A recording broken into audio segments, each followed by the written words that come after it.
End of day 44 of the Undercover Policing Inquiry, Tranche 2, Phase 2. We're kind of waiting for further questions. We've just recorded a 20-minute video and the sound didn't work, as is repeatedly been the case with my inability to do the tech stuff. But I'm joined with Heather Mendick and Adam. Adam's first time at the inquiry. Heather's been here a few times.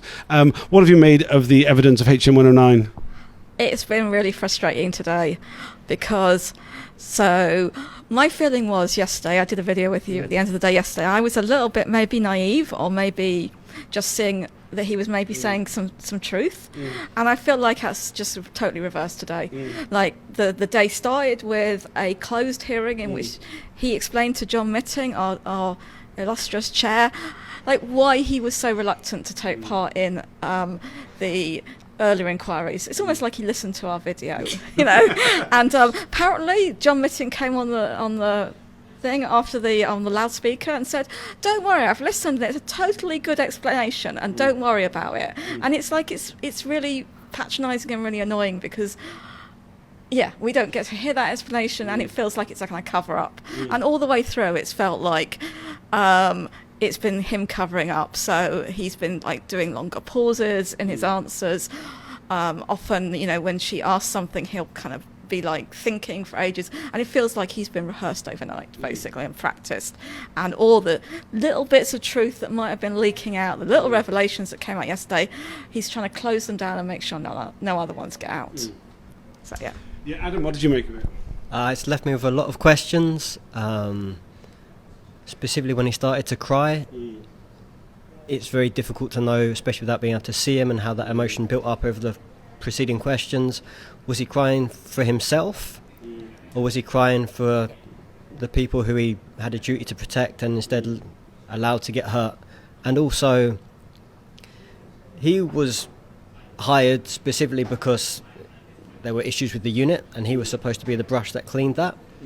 And he got rid of one guy, which he said that he's ecstatic to be proved right about. Elated, yeah. It was strong words. It was personal. It was more than just business. But then he also said that he had problems with other members of the unit to the point of physical altercations, and yet didn't take action to deal with them. And indeed, there seems to be reports saying, please don't let this get any higher because it will be bad for the whole unit. So it's a weird kind of duality of sort of like, yeah, clean it up but not too much, otherwise we're all going to lose out. Yeah, I mean, he was very much like brought. We heard yesterday, you know, that he was brought in as the poacher turned gamekeeper, and it seems like he just made the example of one guy, and you kind of got the impression it was like the first guy who offered him a bribe. The guy who offered him a bottle of whiskey, he was like, "Right, got your card, Mark, mate. You're the one who's going down." Because I mean, he joins the unit in the October. He claims by the January or February he's convinced. The guy's gone by April. Well, the guy's told he's going by April.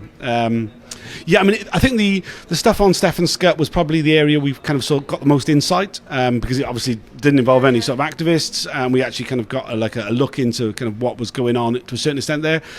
I wouldn't say that he was being truthful, but certainly he was giving us information that we didn't otherwise have, which is about as much as we can expect, really, from these sort of processes. But, you know, when he broke down crying, there was a lot of speculation about what he was crying over. yeah. And I mean, I think if he was crying over the fact that he'd failed to safeguard the people who were affected by the deployment of undercover officers, he's not taken the opportunity to say anything to them otherwise during this process. He hasn't, you know, apologised to them. He hasn't, you know, shown any empathy towards them at all. So I think we can probably discount that as being the reason, you know. Thought of when he started crying was he gets a very convenient chance to break, and they're very strategic, right? And that is an instant way that it's going to shut things down. He doesn't get any difficult questions afterwards. Everyone feels very awkward because they've made some guy who, I don't know whether they can hear him or they're getting voice modulation. No, they're not in there. Oh, okay. But yeah, they've made this poor 70 or 80-year-old cry. With Stefan Scutt, like, it's really bizarre because so he dismisses someone who maybe he had dodgy expenses claims. We don't know. Pretty much. I mean, they all bloody did. I mean, that seems very clear. Yeah, but HN109 pops around to where he's supposed to be living, his cover ID, and finds out that no one recognises his name and thinks, oh, he's been faking his expenses claims. But he never mentions this again. He doesn't put any documents. The things he notes are his reports are not very often, but the guy was in the SWP. I guess it gets only so many times you can report on selling a paper, doing a stall, going on a demo, that kind of thing, right? Public meeting, etc., etc. And that he lacked vitality. What does vitality mean, right? He gets a low vitality score on his appraisal.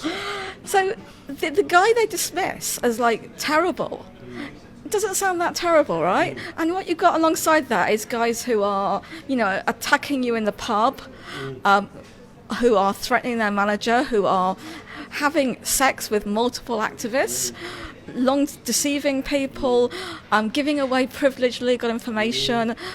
Who knows what else, right? Planting sensory devices. Yes, yeah.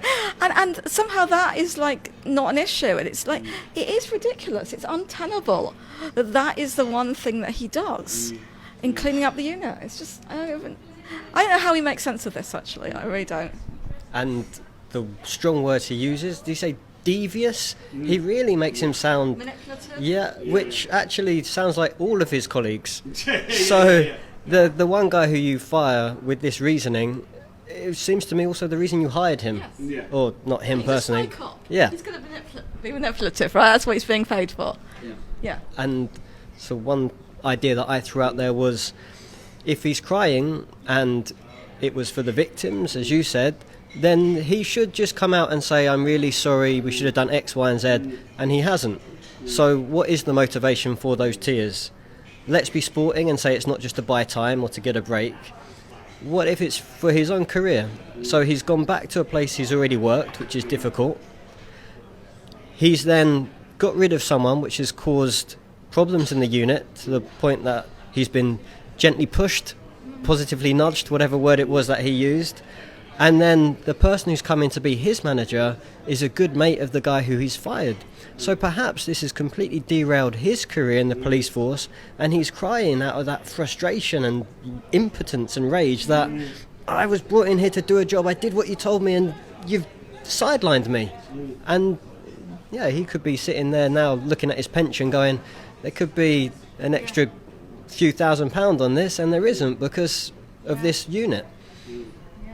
Yeah, I mean, it was a really weird section, that the bit when he's crying. I mean, Alison, who sat next to me, was like, "Oh, there's a human underneath there," but I mean, that's what we say, right?